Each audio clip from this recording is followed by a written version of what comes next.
This section is about chords that have an odd bass note added to them. A bass note you wouldn't expect. We like to hear a regular major or minor chord have the root in the bass.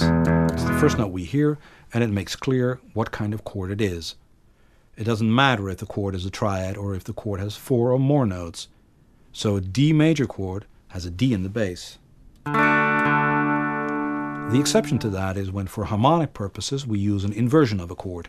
We've talked about inversions at length in one of the previous sections. It's where you take one of the other notes in the chord that's not the root and stick it underneath the chord. For instance, when you play an F sharp under the D major chord, you get an inversion.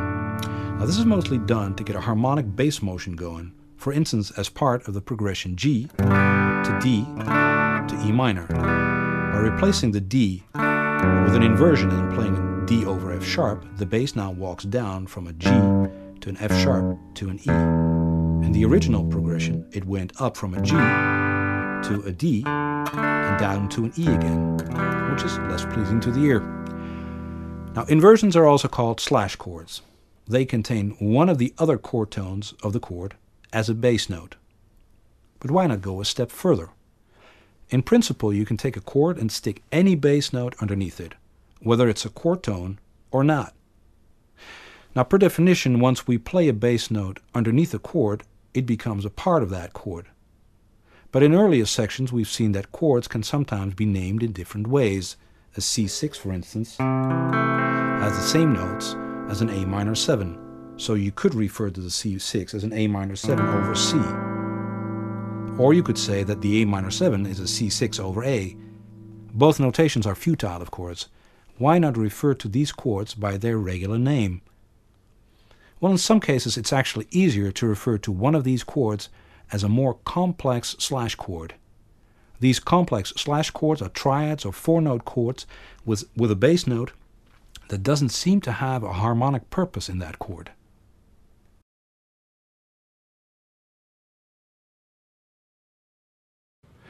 Listen, for instance, to this chord progression. 1, 2, 3, 4.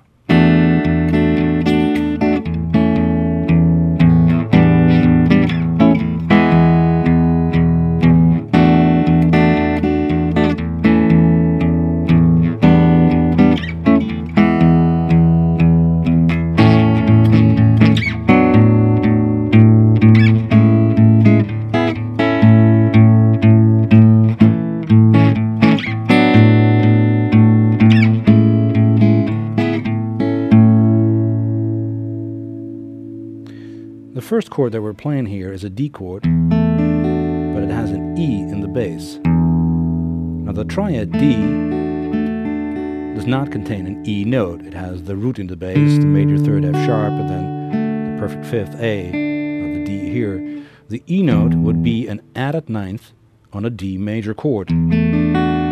So the technically correct term would be a D add 9 over E, or D add 9 slash E. If you look upon it as it being some kind of an E chord, it would be defined as an E13 sus4 without the 5th. Now, using these type of denominations for a chord will get you into trouble with your band members because they're unclear. These names don't show the harmonic intention in the song, which is the pedal E beneath the D, A, and G chord. Same thing goes for the chords in the second section. It's an A chord followed by a B minor chord, as you can see here, over a C sharp minor over A, an E over A, and going back to an A triad.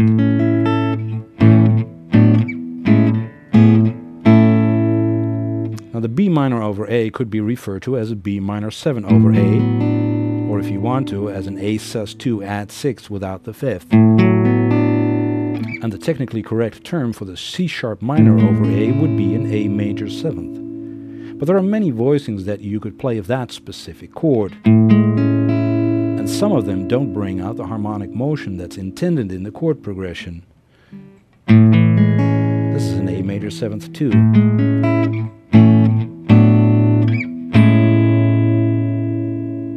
we play it, and if we use the other A major 7th, you get this,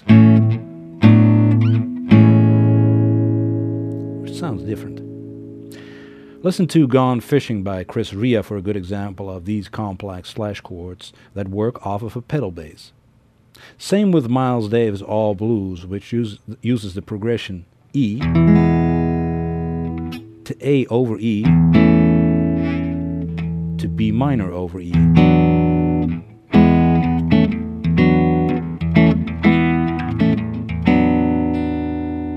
Especially that last chord creates a very complex sound because the note that has the sus4 or add 11th function on a B minor is now played in the bass. This throws your ear a curveball, and when used carelessly, it'll muddy up the chord progression. The song Enough to Be On Your Way by James Taylor uses a set of complex slash chord like an A over B and a G over A. Both these bass notes have an added 9th function beneath the triad that you're playing. Added 9th in the bass. Now these chords were chosen because of their rich sounds and not because you can keep the bass the same in a progression or keep the chord progression logical. And as we've seen before, the theme to the TV series Hill Street Blues actually uses an F chord, an F note in the bass under a C chord. The next example, called Slash Fund, uses these complex slash chords in a chord progression, where K put up on the 2nd fret to make the chords sound a bit clearer. The chords are named relative to the capo.